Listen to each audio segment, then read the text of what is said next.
يا مالك الملك يا من جل الخوادم ارحم جميع الورى يا هادي الردى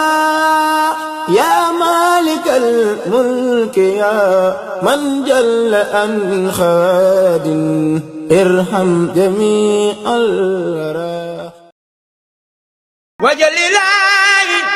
مسكني بابات مثل اسمها بجاي خير من نبات وجل الله مسكني بابات مثل اسمها بجاي خير من نبات وصليا علي عبد الصلاة وآله وصحبه سوي الصلاة وكل من قدمني أو سارا فنجني واغفر له أوسارا وكل من آبني أو مالا إلا يفرس خدا أو مالا وكل من ستمني أو لاما فأبلغ توبة واستسلاما وكل من أساس النوبيا فليقل قلبه يا ربي فلتكفني أسى جميع العالمين والتقي مسايا رب العالمين وجل بنائي بناء عافيا يجرني إلى خيور سافيا وجل بنائي بناء علمي وعمل بسنة وعلمي واجعل بنائي بناء الاعتداء والتكفني كيد كل سيتداء ولتكفني دراسة سيتاني وعلمي الباخن في الأوتان ولتكفني كل شخص لم يريد وجهك فاسلم سريعا يزيد ولتكفن جملة ما يفسدان يدي وعن داري سريعا نيسوان ولتدخل المسلم في يدي وفي داري وثابتا حب الهادي وفي وعالما منيب ولتكفني جملة ما يعين ومسكني سلي من الفجار وامن الملال بما من جاري وأجل ربي مننا معجلا جالبة مننا معجلا am mëbët boo xam ne dañ ko yàggoon a bëgg mëbët bi mooy jàppale li nga xam ne mooy hôpital bi ala kulli yàlla lu tax mooy dañu nekk partenariat ak hôpital bi partenariat boo xam ne commission sociale bi dañuy def à chaque fois dañuy am ay malades yu fi ñëw buñ dikkee dinañ ñëw ci commission sociale hôpital bi buñ dikkee ngeen defal ñu réduction fu ngeen ñu defalee réduction ba noppi li ci des ñun waa Touba ca kanam danañ jël li nga xam ne mooy li ci topp ñu fay ko moo xam opération la moo xam yeneen soin lay doon ci kaw loolu nag à chaque fois bu ñu masaanaa waxtaan aussi ñu am ay don de sang yu ñuy def wala leneen buñ dikkee ci hôpital bi madame Ndiaye dinañu koy yombalal lool fuñ ko déplacé dana ànd ak équipe am ñëw mais ci période boobu aussi gisoon nañ ne déplacement bi nga xam ne moom la waa centre de transfusion sanguine bi doon def doon na metti lool ndax yenn saa yi dañuy gis ne soit ambulance hôpital bi moo leen di indi mais day delluwaat du fa toog leen xaar ba ñu war a delluwaat ñu woo leen yenn saa yi ñu gis aussi xëy na beneen oto boo xam ne du am mandargay hôpital bi moo fa daan ñëw ci kaw loolu nag bi ñu waxtaanee ak madame Ndiaye mu xamaloon ñu ne moom daal soxla woon na loolu après mu àndaat ceeg sëriñ bi ñu ñëwaat ci sëriñ Abibou waxtaan ci loolu ci la Touba ci kanam ànd ak la commission sociale Touba ca kanam dafa nekk loo xam ne organe interne la ci biir Touba ca kanam organe interne comment du loo xam ne ñoom dañuy jékki-jékki rek ne nañ ñu budgétiser mais ñoom dañu naan Touba ca kanam su commission sociale bi li ñu bëgg mooy mu newaat beneen jaayante ci suñu biir jaayante bi mooy tey bu fekkee ne dama cotiser sama 1000 francs le mois ñoom bu ñu amee leneen lu ñuy def aussi dañuy laajaat ñun mbokki taalibe yi ñu génnewaat sunu addiya jox leen addiya jooju ñu leen di jox nag ci la ñuy def li nga xam ne mooy jëm ci social ci la ñuy faj ci la ñuy dimbale ci koor gi ci la ñuy dimbale ci tabaski bi ci la ñuy dimbale ci li nga xam ne moom la ñuy def loolu nag sëriñ bi nekk sama ginnaaw di sëriñ Mourtada Mbacké moom sëriñ Abdou Fata moom sëriñ Fallilou mooy président commission bi mais tey exécutif ñëpp fi waroon a nekk le président le vice-président moral aussi ñëpp fi war a nekk sëñ Abibou ak sëñ Abdou Lahat sëñ Abibou mais dañu am teq waaye teewul ñoo ngi ànd ak la vice-présidente Mame Niania Aïdara moom mooy ki nga xam ne moo représenté exécutif bu Touba ci kanam bi yëpp. ci kaw loolu nag li ñuy def rek mooy dañuy jox caabi ji Serigne Mourtada bu ñu demee ba toll ci bu jox leen oto bi ñoom madame Ndiaye oto bi ngeen ñu waxoon ne nañ leen ko wutal mi ngi nii oto bi nag li ci nekk mooy am na ay chaise comme ni nga ñu ko waxee woon ndax moom aussi daf ñu joxoon spécification bi mu ne ñu woon daf bëggoon fu am ay chaise am foo xam ne day am rampe seen chaise spéciale yi nga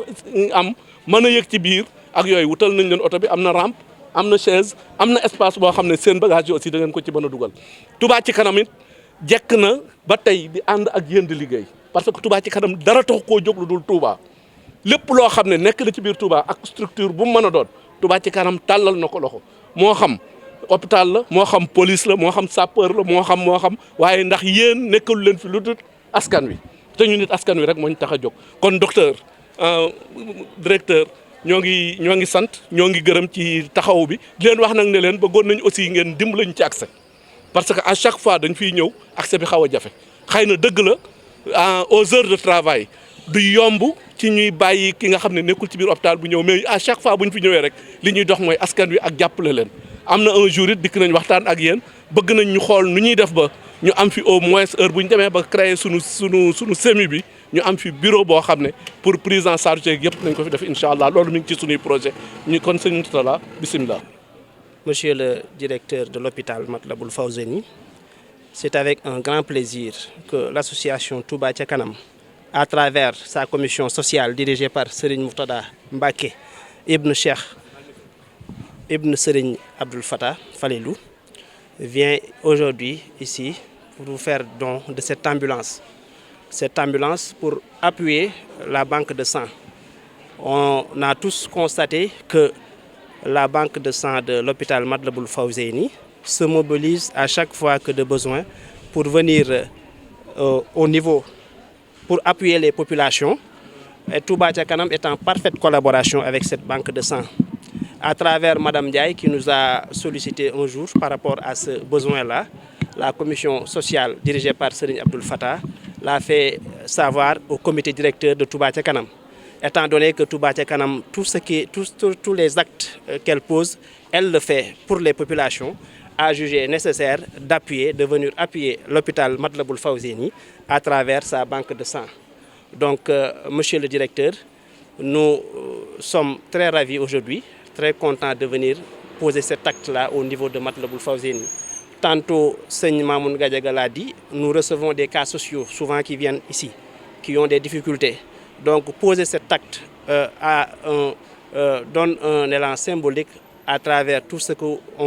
qu'on faisait bien avant cet acte-là, parce qu'il y a beaucoup de cas sociaux qui viennent souvent au niveau du siège de Touba, qui sont Touba ca kanam, qui sont pris en charge. Mais cet acte symbolique montre notre sympathie pour vous, montre aussi les projets à travers ça, vous saurez que nous avons d'autres projets aussi. Tout ce qui touche la société fait partie de nos exaucer les vœux de la population. C'est ça notre souhait. Donc on ne sera pas long parce que nous perdons les mots, parce que nous sommes vraiment émus par cet acte-là. Donc nous vous remercions au nom de Serigne Mourtada. Je voudrais dire tout le plaisir qui m'habite d'être ici parmi vous pour participer à cette cérémonie de don d'un véhicule de collecte de sang. Et ce don a été effectué par l'association Touba ca kanam. Donc je voudrais d'abord saluer l'ensemble des membres de Touba ca kanam qui se sont mobilisés pour venir participer à cette cérémonie. Je voudrais également magnifier le geste de haute portée sociale que Touba ca kanam vient de faire à l'endroit de l'hôpital Matlaboul Fawzeyni de Touba. Parce que la banque de sang de l'hôpital de Touba est une banque de sang qui a une très grosse activité. On dit même que c'est la deuxième banque de sang du Sénégal, après le CNTS qui est à Dakar. Et chaque année, il y a au moins 6000 poches de sang qui sont collectées et distribuées aux malades qui viennent nous voir. Et l'activité de collecte de plus de 6000 poches de sang est une grosse activité et qui demande beaucoup de moyens sur le plan logistique, sur le plan également des réactifs qu'on utilise pour traiter le sang,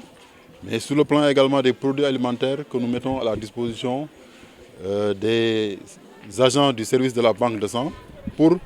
avoir des collations à donner aux donneurs. Donc si aujourd'hui Touba Ca Kanam offre à Matlaboul Fawzeyni un véhicule de collecte, donc il va contribuer sensiblement à l'amélioration des conditions de collecte de sang au niveau de l'hôpital Matlaboul Fawzeyni. Donc sur cet angle, vraiment je tiens à magnifier ce geste et également à présenter mes vifs remerciements à l'ensemble des membres de cette association et prier pour que vraiment cette mission sociale qui est la mission de l'ONG Touba Ca Kanam puisse vraiment continuer à se dérouler de la manière la plus correcte possible au plus grand bénéfice des populations de Touba. Parce que c'est une mission sociale et c'est une mission également qui contribue à l'amélioration du bien-être des populations de Touba. Donc vraiment, je tiens au nom de l'ensemble du personnel et plus particulièrement du personnel de la Banque de sang à vous présenter mes remerciements sincères et prier vraiment pour que l'œuvre de Touba Ca Kanam puisse être une œuvre pérenne au plus grand bénéfice des populations. Donc ci tënk sëñ bi ginnaaw bu ñu leen nuyoo yéen ñëpp kenn ku nekk ci sa tur ak sa sant di ñaan Mbàkke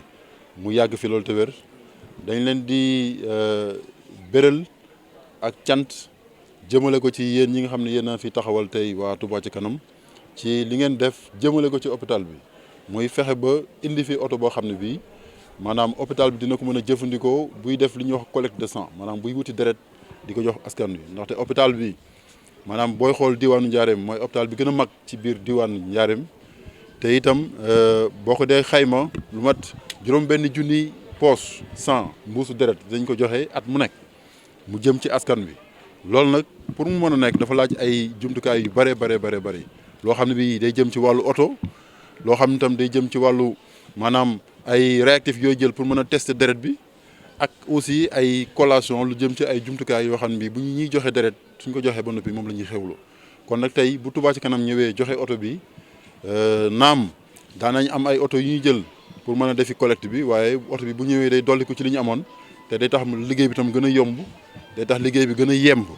kon nag loolu moom wax dëgg yàlla su ngeen ko defee amee nañ cant goo xam ne gi am na fu mu tàmbalee waaye am na fu mu yem donc ñoo ngi ñaan sama borom mi nga xam ne moo tax ngeen di liggéey ak askan wi tax ngeen di liggéey lu ngeen mën ren bu déwénee ngeen mën lu ko ëpp ngeen daje ci ak ngërëmal Serigne Touba jërë ngeen jëf sant nañ bu baax. yu mbokk yi fi teew yëpp xëy na tey nag day mel ne taxawaay bi day bari ay anam yu muy mën a demee wante ñu ñëw ci madame Ndiaye mi nga xam ne moom lañ àndal liggéey bi mu yore banque de sang ñu nit ñu féeteek ci wàllu ANDOBES di association bi nga xam ne ñoo koy jàppale ak gone dëkk bi yëpp ak waa banque de sang bi yëpp ñuy jël ay cant ak i ngërëm di ko jaarale ci sëñ Abibu mi nga xam ne mooy kilifa ak liggéey bi ba mu wàcc ci membre Touba Ca Kanam yëpp di ko teg na ci loxoy sëñ Mourtala mi nga xam ne ni moom ngeen àndal ak sëñ Mamour Gadiaga ñoom di leen xamal ne am nañ mbégte lool yaakaar naa diggante biñ ko démarché yàggul ndax mel na ne ci koor gi lañ toogoon waxtaan ak sëñ Abibu bañ waxtaanee mu xam ne lu am solo la mu wutal ñu waxtu woo xam ne waxtu wu yaatu la ngir ñu waxtaanee ko mu xamaloon ñi ne ni Touba Ca Kanam di doxee wante jàpp na ne dana jàppandi wante nañ ko may mu jokkoo koog ñi nga xam ne ni ñoom lay jokkool ñëpp ndax la muy doon seen kilifa du ci def dara ca yëgowu koog ñoom ca jaaruñ ko ca anam ya nga xam ne lañ ko war a jaar ba procédure normale lay am kon loolu day baax ñu xam ko waaye nag def nañ ci yitte ca yaakaar naa ba mu disponible sax yàgg na wante xëy na dañ doon xaar jataay boo xam ne dana mën a manqué yëpp bopp yëpp wooyef ñu war koo jël tey teg ko ci loxo directeur mu doog koo jébal madame Ndiaye ngir lu gën a jàppale liggéey bi ndax tawat gi nag bokk na ci tawat yoo xam ne lu fi yàgg la dana tax dootuñ xaarati dana tax toujours danañ mën a am disponibilité ba lu collecte tuuti ñu mën a déplacé wu dem mën a jël loola ci anam yi nga xam ne noonu la war a mën a amee kon daal ñi ngi xam ne ci lenn la ci liggéey Touba Ca Kanam wante lu am njariñ la ndax fi deret féete mooy produit bi nga xam ne ni kenn mënu koo fabriquer faaw da nga koy jëlee ci nit joxaat ko ci nit rek lay mën a doon kon nag ku ciy def acte bu noble la kon mel na ne lay jàppande liggéey bi Touba ca kanam a ngi ci membre Touba ca kanam yëpp a ngi ci buñ ci boolee nag don de sang yi nga xam ne nii gis nañ ne à chaque fois ñi ngi koy organiser di ko def loolu am nañ ci yëg-yëg gu sori lool ak it ni nga xam ne noonu la ko sëñ Mamour waxee ci wàllu social bi kon laal monsieur le directeur ñi ngi lay xamal ne laal ñi ngi sant bu baax ndax it lii lépp it bu la neexoon mën nga koo jafeel ne leen bu leen def dara ci jaaru wante nag li nga bàyyi say service kenn ku nekk la muy démarché pour luy gën a yokk qualité bi luy gën a yokk ndimbal luy gën a jàppandil mbir mi nga ànd ca ak ñoom gunge leen ca loolu rek la sëriñ bi soxla ndax li fi nekk yëpp alalu sëñ bi la ci sëñ bi la jëm ndax ci njabootu sëñ bi la jëm ci sëñ bi amul lu dul njaboot gi kon laa ñu ngi sant bu baax a baax di ñaan suñ borom collaboration bi nga xam ne am na mu gën a continuer comme ni ko sëñ Mamour waxee sëñ directeur nga gën leen ubbil bunt yi gën a dégloonte ñuy gën a xam sa yitte ndax xëy na yow am na foo xam ne fa la sa loxo mën a yem wante ñoom am na fu seen loxo mën a jëm foo xam ne nii sa loxo mënu faa àgg yaakaar na loolu buñ ko weccantee du doon dara lu dul njariñu askan wi kon nañ gën a dégloonte ci kaw noonu ñoom niñ koy waxee toujours rek ñi ngi déglu lépp loo xam ne mooy yitte mooy xalaat luñ ca man rek incha allah bi danañ ko def nit ki nag mënta saafara jàngoro jum xamul waaye nag bu xamee jàngoro buñ ca jógee ànd ca rek ci ndimbalu sëñ bi ci baaxu sëñ bi lépp dana mën a sotti ndax kenn du ci bàyyi dara ndax taalibe yi moom amuñ dara lu dul sëñ bi rek moo leen tax di jóg luñ yëngatu nekk luñ jëm ne rek dafa jëm ci njabootu sëñ bi wala luy jàppandal ñi nga xam ne ndax kenn ku ne da ngaa gàddaay bàyyi sa lépp ñëw fekk sëriñ bi kon nag lépp lu leen di jàppandalal seenu dund rek kon loolu moo tax Touba ci kanam jóg kon ñu ngi leen tàllal loxo di ñaan suñ borom yàggal fi lii yàgg fee sax di ñaanal sëriñ Mountakha moom Cheikh Mouhamadul Bachir di sëriñ Touba ci kaw suuf suñu borom dolli ko fee yàggal ci nii nga xam ne noonu la bootee njaboot gi ba kenn ku ci jëm ci lu baax lu nekk du la bàyyi nga dem ci wante da lay ca gunge fas yéene bëgg nga àgg ci foo xam ne sax moom àggu fa kon nag jërëjëf kon sëñ Mourtala nga delloon ñu cant delloon ñu gërëm Serigne Abibou ak njaboot gi mu àndal yëpp di ko xamal ne ab yëg-yëg la sori na ci ñun lool ndax xam nañ ni hôpital bi dundee xam nañ ni banque de sang bi dundee doon benn demam ba ci biir kii bi ñu ngi ñaan ba relation yi ñuy am mu gën a ëpp fii gën fee yokku ca lépp it mi ngi ànd ci cohabitation bu baax rek yàlla nañ suñu borom doole dimbali Serigne bi gàttal ñu boppam ci barke Serigne Touba.